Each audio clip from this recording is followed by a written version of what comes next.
95,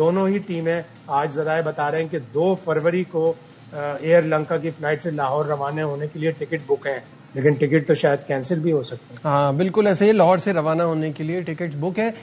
شاہد صاحب یہ مجھے بتائیے گا کہ ایک سلمان علی آغا آپ نے ذکر کیا تو انہوں نے آج پریس کانفرنس میں کہا کہ کبھی ایسا دن بھی آئے کہ جب بابر پہ بات نہ ہو. تو ظاہر ہے جب سلیکشن میں 2-3 چیزیں ایسی ہوں گی نا کہ کسی کو تو آپ نے بگ بیش کی پرفارمنس میں ٹیم میں لے لیا اور کسی کی بگ بیش کی پرفارمنس میٹر نہیں کر رہی، تو لوگ سوال تو کریں گے.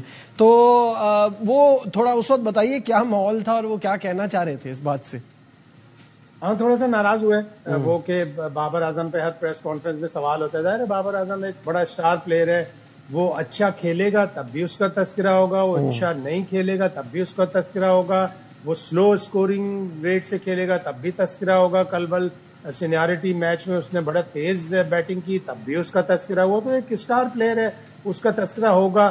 اس کی بہت سی چیزیں ڈسکس ہوتی رہتی ہیں میڈیا میں بھی، اور جب بھی کوئی ہوتا ہے سوال ان کا کوشچن بھی ہوتا ہے. لیکن بابر اعظم کے ساتھ ساتھ آج میں نے بھی اپنا ایک سوال کلیئر کر لیا آغا سلمان سے. پریس کانفرنس کے بعد میں نے انہیں کہا کہ بھائی یہ جو نمبر 2 ٹیم والا قضیہ ہے نا، کہ میں نے افغانستان کو نمبر 2 ٹیم نہیں کہا تھا، یہ کہا تھا کہ T20 ورلڈ کپ 2024 میں ان کی ٹیم نے نمبر 2 فنش کیا تھا.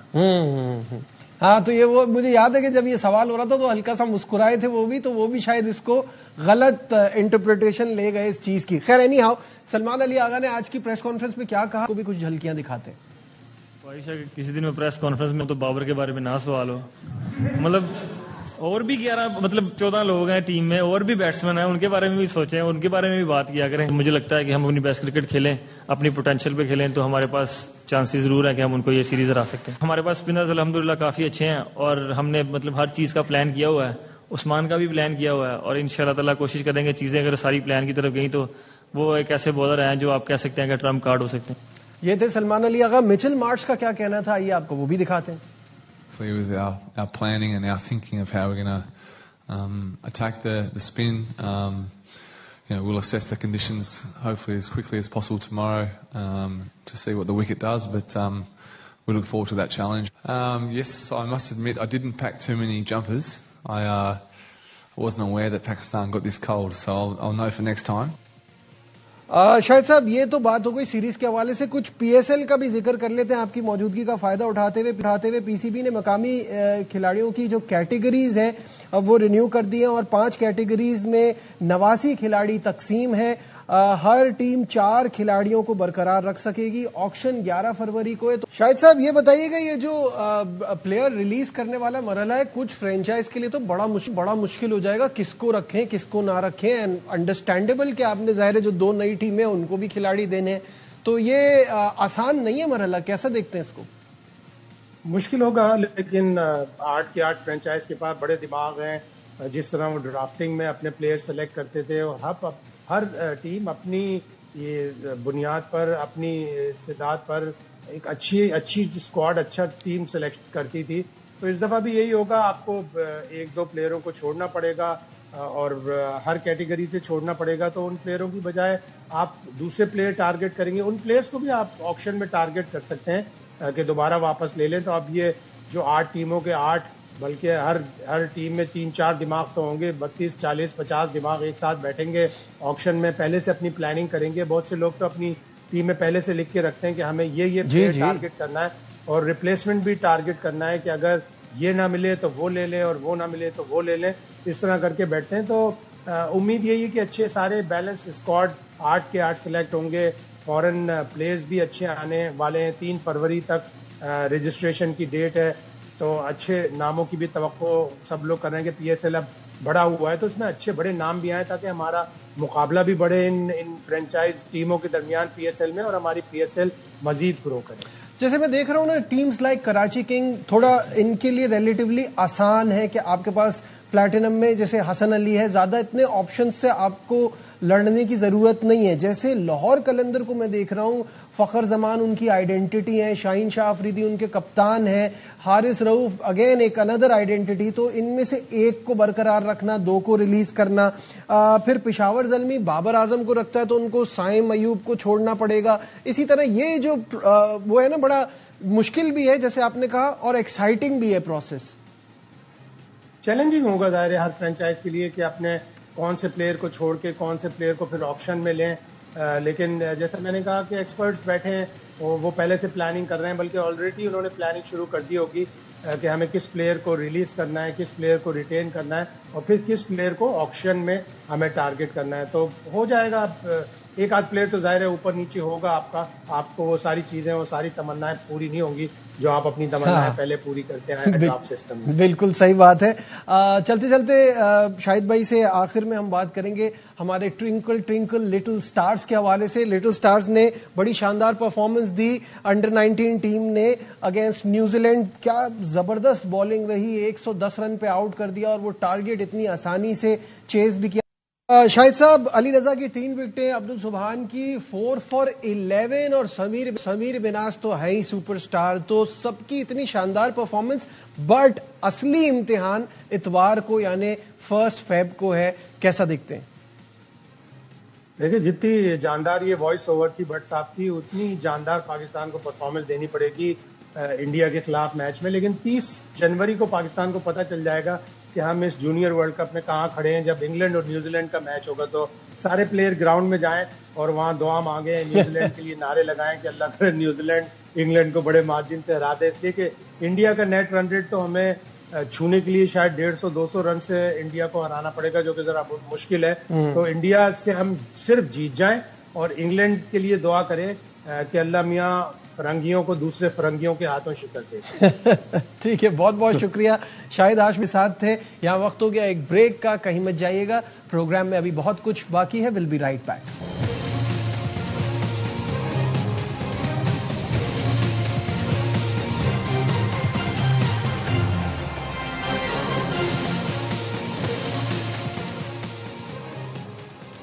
Glad to have you back once again to Sports Room. اور جیسے کہ آپ سب جانتے ہیں کہ world cup is just around the corner, اور ایسا پہلی بار ہو رہا ہے کہ ورلڈ کپ سر پہ ہے اور ہم صرف گیم کی بات نہیں کر رہے, ہم صرف تیاریوں کی بات نہیں کر رہے, ہم زیادہ بات پالیٹکس پہ چل رہی ہے, زیادہ بات سیاست پہ چل رہی ہے. ورلڈ کپ شروع ہونے سے پہلے ہی وہ اتنا کنٹروورشل ہو گیا ہے. اسی لیے آج ہمیں جوائن کیا ہے فارمر پی سی بی چیئرمین خالد محمود صاحب نے. ان سے اس بارے میں بات کریں گے. خالد صاحب, وقت دینے کا بہت بہت شکریہ. سب سے پہلے یہی جاننا چاہوں گا کہ شروع ہونے سے پہلے ہی ورلڈ کپ متنازع بن گیا ہے, باتیں چل رہی تھی کہ پاکستان کو بائیکاٹ کرنا چاہیے. اس سچویشن میں آپ کیا سمجھتے ہیں پاکستان کو کیا کرنا چاہیے؟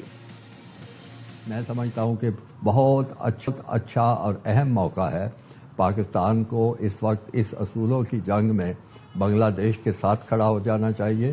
اور ویسے بھی بنگلہ دیش ہمارا ایک یعنی حصہ ہیں, وہ ہمارے ہر چیز کے وہ شامل ہیں, شریک ہیں پاکستان بنانے میں, سیاست میں, سب چیزوں میں. ٹھیک ہے, کچھ عرصہ گزرا جس میں ان کے اور ہمارے تعلقات نہیں ٹھیک تھے, اور اس میں بھی بھارت کا بڑا حصہ تھا ساری غلط فہمیاں پیدا کرنے میں, خرابیاں پیدا کرنے میں. تو ہمیں ان کے جذبات کا بھی خیال رکھنا چاہیے, ہمیں کرکٹ کی روایات کا بھی خیال رکھنا چاہیے, ہمیں اچھے اصولوں کا بھی خیال رکھنا چاہیے. تو یہ ساری چیزیں دیکھتے ہوئے قطعاً پاکستان کو اس ٹورنامنٹ میں نہیں شریک ہونا چاہیے, انکار کر دینا چاہیے, اور ساری دنیا کے کرکٹ کھیلنے والے ملکوں کو یہ پیغام دینا چاہیے کہ آپ لوگ جو کر رہے ہیں وہ درست نہیں ہے. میں بات آ جاتی ہے خالد صاحب کے آپشن کیا ہے. ماضی میں بھی ایسی مثالیں ملتی ہیں, کیا بھارت کا میچ بائیکاٹ کرنا ایک آپشن ہے؟ جی, وہ آپ کا اگر یہ سوال سے خیال یہ ہے کہ صرف بھارت کے میچ کا بائیکاٹ کیا جائے, تو میں نہیں سمجھتا. بھارت کا میچ ٹھیک ہے, وہ ایک ایسا میچ ہے, بڑا اہم میچ ہے, اور اس کی وجہ سے ٹورنامنٹ کو بہت مشکلات پیش آئیں گی, کیونکہ سپانسر بھی اسی میچ کی وجہ سے زیادہ پیسے دیتے ہیں, جو مارکیٹنگ کی کمپنیاں ہیں وہ بھی اسی میچ کی وجہ سے زیادہ اس پہ سرمایہ کاری کرتے ہیں. ہر طریقے سے وہ ایک بڑا منافع بخش میچ ہے, اور اس کی وجہ سے سارے کرکٹ کی دنیا کو بڑی آمدنی ہوتی ہے. لیکن میں نہیں سمجھتا کہ یہ مناسب ہوگا کہ پاکستان جا کے ویسے باقی کے میچ کھیلے اور اس ایک میچ کھیلنے سے انکار کرے. بالکل پورے ٹورنامنٹ کا بائیکاٹ کرنا چاہیے, اور بھارت کا بائیکاٹ کرنا چاہیے, اور آئی سی سی کو ایک بڑا سخت پیغام دینا چاہیے پاکستان کو کہ اگر آپ کرکٹ کے اچھے اصولوں کی, اچھی روایات کی پیروی نہیں کرتے, ان کی پابندی نہیں کرتے, تو پھر کرکٹ کا اللہ ہی حافظ ہے. خالد صاحب یہ بتائیے کہ اب بنگلہ دیش میں کوئی ایونٹ ہوگا تو بھارت بھی نہیں جائے گا، تو یہ معاملات تو مزید بگڑتے ہی جائیں گے. اس کا میرے حساب سے ٹھیک ہونے کا چانس تو اور کم ہوتا جا رہا ہے، اور اس سے تو کھیل کے ساتھ کھلاڑیوں کا بھی نقصان ہو رہا ہے. نہیں بڑھیں گے، کرکٹ کو نقصان ہوگا اور کرکٹ کو نقصان ہونا چاہیے. کرکٹ میں اگر اس قسم کے ملک ہوں، بھارت جیسے اور دوسرے ملک جو پیسے کا لالچ رکھتے ہیں، ان کی نظر میں پیسے کی سب سے زیادہ اہمیت اور وقت ہوگی، تو کرکٹ کو کیا فائدہ ہوگا؟ آپ مجھے بتائیں، جب بگ تھری کا فارمولا تیار کیا گیا تھا تو وہ کرکٹ کا مفاد سوچا گیا تھا؟ وہ تو صرف ان 3 ملکوں کا مفاد تھا کہ ان کو پیسے زیادہ مل جائیں. میں نے جیسے پہلے سے گفتگو میں کہا ہے کہ ہونا تو یہ چاہیے تھا کہ جتنا زیادہ سرمایہ مہیا کیا جا سکے چھوٹے ملکوں کو جن میں کرکٹ زیادہ نہیں کھیلی جاتی، وہ ہونا چاہیے تھا. لیکن انہوں نے کہا نہیں، ان ملکوں کو بگ 3 کو ملے گا. تو کرکٹ کا مفاد کس کے پیش نظر ہے؟ پیسہ بنانا صرف ہے. اب آپ ہمارے ساتھ ہی رہیے گا خالد صاحب. آپ سب جانتے ہیں ناظرین کہ بھارت کی ایوارڈ یافتہ صحافی شردھا اوگرا نے بھی ایک سٹیٹمنٹ ایسا دیا ہے جس میں انہوں نے کہا ہے کہ ایسا لگتا ہے کہ آئی سی سی بی سی سی آئی کا ایک دبئی میں ہی آفس ہے. انہوں نے کیا کہا تھا، آئیے آپ کو وہ پہلے دکھاتے ہیں اور پھر اس پہ ہم خالد محمود صاحب سے بات کریں گے. BCCI's influence over ICC is responsible for the predicament we're in. The ICC is basically just the Dubai office of the BCCI. You know that it runs with what the BCCI wants, and which is what we've seen, that its executive board as well responds in the same manner. So that's not. I mean, I'm not at all surprised that this decision came to be. دیکھا خالد محمود صاحب کہ اتنی بڑی صحافی یہ بات admit کر رہی ہے کہ آئی سی سی اب ایسے لگنے لگا ہے کہ جیسے بی سی سی آئی کا ہی ایک آفس ہے جو کہ دبئی میں ہے. تو جے شاہ کے آنے کے بعد سے یہ زیادہ متنازع نہیں بن گیا آئی سی سی کا رول؟ جے شاہ کے آنے کے بعد تو بہرحال جو ہونا تھا وہی ہو رہا ہے جو خوف تھا سب لوگوں کو. لیکن آئی سی سی کا معیار کبھی بھی کوئی اتنا شاندار نہیں رہا، ماضی میں بھی شاندار نہیں رہا، اور میں نے اپنی گفتگو میں اس کی مثالیں دی ہیں. جو کچھ پاکستان کے ساتھ ہوا، آئی سی سی نے کوئی کردار ادا نہیں کیا. تو اب تو جیسے ہوتا ہے نا کہ وہ سونے پہ سہاگا، پتہ نہیں یہ محاورہ یہاں بولا جا سکتا ہے کہ نہیں، یعنی اس سے بھی زیادہ خراب ہو گیا ہے. آئی سی سی پہلے ہی ایک ایسی جماعت تھی جو اصولوں کی، روایات کی زیادہ پاسداری نہیں کر رہی تھی.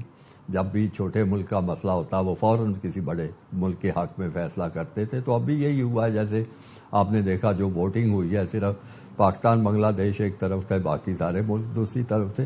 لیکن میں بار بار اس چیز کو دہرا رہا ہوں، بانگے دوہل بلند کہہ رہا ہوں کہ یہ اس وقت پاکستان کو اس اصولوں کی جنگ میں ڈٹ جانا چاہیے، بنگلہ دیش کے ساتھ کھڑے ہو جانا چاہیے.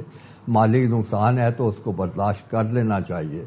آپ یقین مانیں زیادہ عرصہ نہیں گزرے گا، آئی سی سی بھی گھٹنے ٹیکے گی. اگر فرض کیجئے یعنی 8-10 میں سے بھی 2-3 ملک ختم ہو جائیں، کرکٹ نہ کھیلیں، تو کیا رہ جائے گا؟ پھر کرکٹ ہی ختم ہو جائے گی. بلکہ ایسا بھی ہو سکتا ہے کہ 2-4 بڑے ملکوں کو چھوڑ کے یہ چھوٹے ملک جو ہیں وہ اپنی آئی سی سی ایک علیحدہ بنا دے. ایسا لگ رہا ہے کہ آئی سی سی بنگلہ دیش سے بدلہ لے رہا ہے، کیونکہ وہ تو ہے نہیں، ان کے صحافیوں کے ایگریڈیشن بھی کینسل کر دیے ہیں.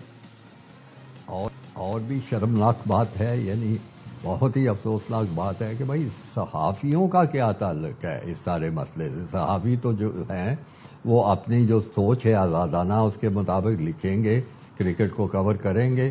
تو ان کے ویزے یا ان کی جو بھی آپ کہہ رہے ہیں جو ایکریڈیٹیشن ہوتی ہے وہ ختم کر دینا، اس سے زیادہ افسوسناک بات ہو کوئی نہیں سکتی. ٹھیک ہے، شکریہ. خالد محمود صاحب ہمارے ساتھ تھے اور وہ یہی کہہ رہے ہیں کہ ان اصولوں کی جنگ میں ڈٹ جانا چاہیے پاکستان کو، اور پاکستان کرکٹ بورڈ کو جو فیصلہ لینا ہے سوچ سمجھ سے لینا ہے، اور یہ دیکھ کے پروز اینڈ کونس دیکھتے ہوئے کہ کس چیز سے ہمیں فائدہ ہے اور نقصان ہے. آج کے پروگرام میں بس اتنا ہی. دیجیے اپنے میزبان نجیب الحسنین کو اجازت. اپنا بہت خیال رکھیے. اللہ حافظ.